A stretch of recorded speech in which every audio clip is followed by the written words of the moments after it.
Hello and welcome back to SoulMCA's channel. Thank you for your continued support. If today's your first time, welcome. So today's lesson is inspired by a song called Unstoppable God that I need to play this coming Sunday. There is a lick that is in this song that really grabbed my attention, and we'll see what else we can do with it in a few seconds. But first we got to deal with it. So we're in B major scale. B is our 1, 2, 3, 4, 5, 6, 7, 8. All right, and our scale or our progression is a 1, 2, 6, and a 4. That's what's going on underneath. All right, so you got a 1, which is your B, and you've got a C sharp, which is your 2. Then you've got a G sharp, which is your 6. Then you've got an E, which is your 4. All right. You see how I did the conversion right there in my head of the notes? Just moved them down. You can do it the opposite way as well if I'm teaching in detuned and you're not detuned. Speaking of detuned, I am detuned. So if you're looking at my hands and saying those aren't the notes, they are the notes. I'm just detuned, okay? So we've got this lick.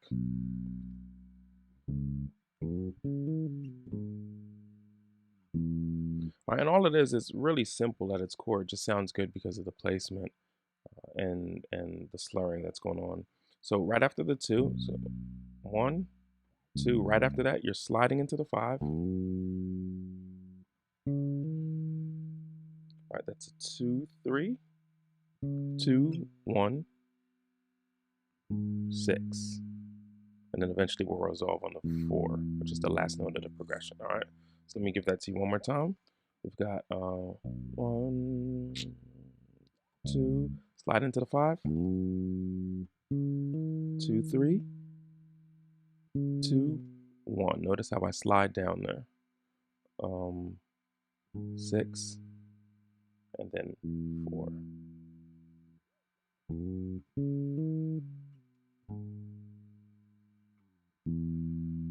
Okay.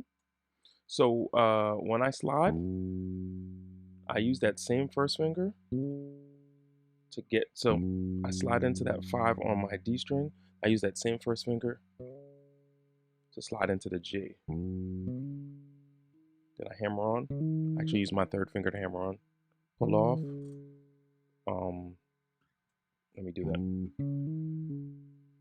Pull off with the same finger, middle. And then slide down without really hitting a second note. All right, so the only note I'm hitting on that G string is the 2.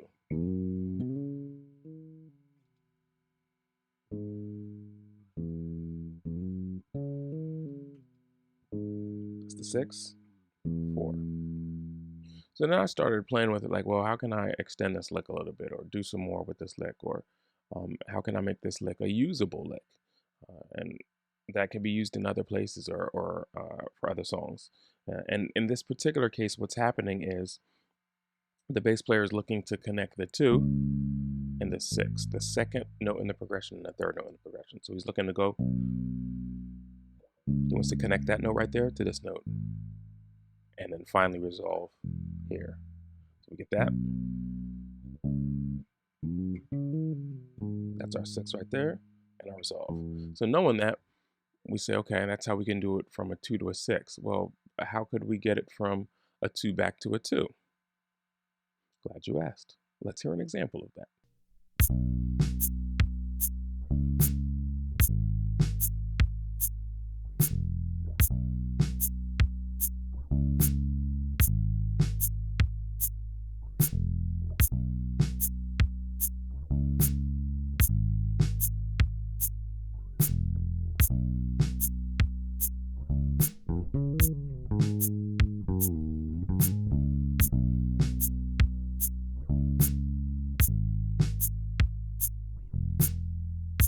So in this particular case, what I did was I did a same. Then when I got to the, I'm at the 6 now. When I got to the 6, I went 5, 3, 5, 6, 2. So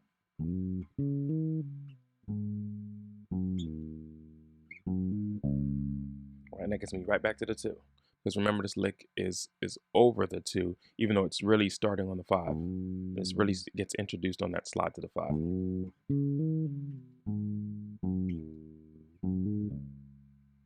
So in context, that would be okay.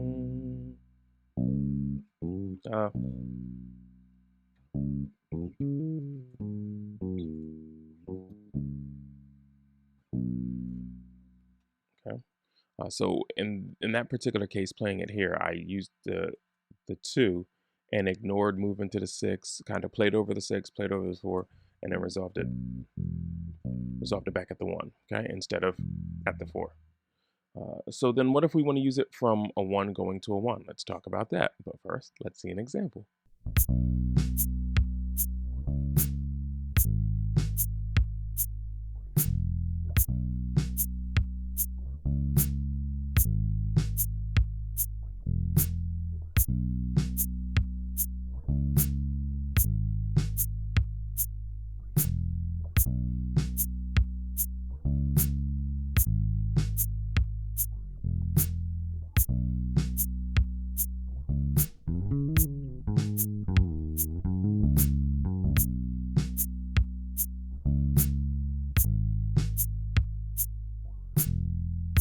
So very similar to the last lick when we were going to the 2.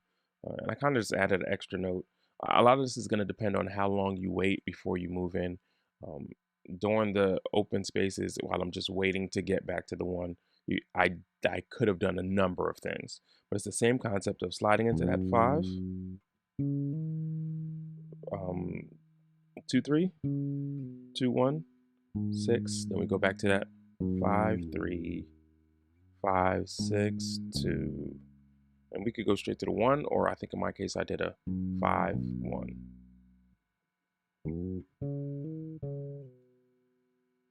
Sorry.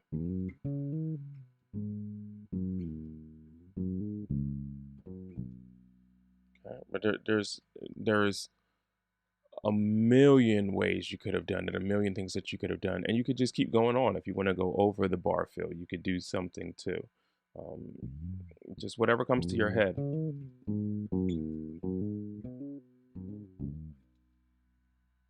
So as long as you get back within that bar or land wherever you need to land.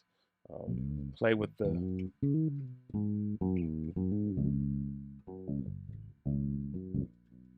sloppy, but I'm trying to think, and I'm not trying to think. I'm trying to play stuff and think about what it is to see if there's something like that I can show you. But take that basic, just really pretty. You could put a slur on it.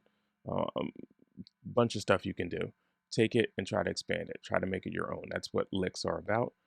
And you'll be thankful that you did, because you can expand your vocabulary. And maybe you don't want to do all 3 types of lick in the same song, just a heads up. Or actually, you know what? Sometimes that's appropriate, because you can set up your longer licks earlier in the song with that shorter thing, so that when you go back to it, the people's brains will remember, oh yeah, he did something like that earlier. And they'll think, oh, he's going to do, or she's going to do what they did earlier. And then you add that extension and you'll get some surprise looks. And you might even get some other musicians turn around and look at you. I'm SoulMCA. That has been our lesson for the day. Hopefully you enjoy this lick and you can use it at your local churches. Take it easy. Thank you for completing another video by yours truly, SoulMCA. If you enjoy instructional lessons, bass tutorials, helpful facts and information, then this channel is certainly for you. Please like and subscribe and join this growing community where we take the mystery out of the music.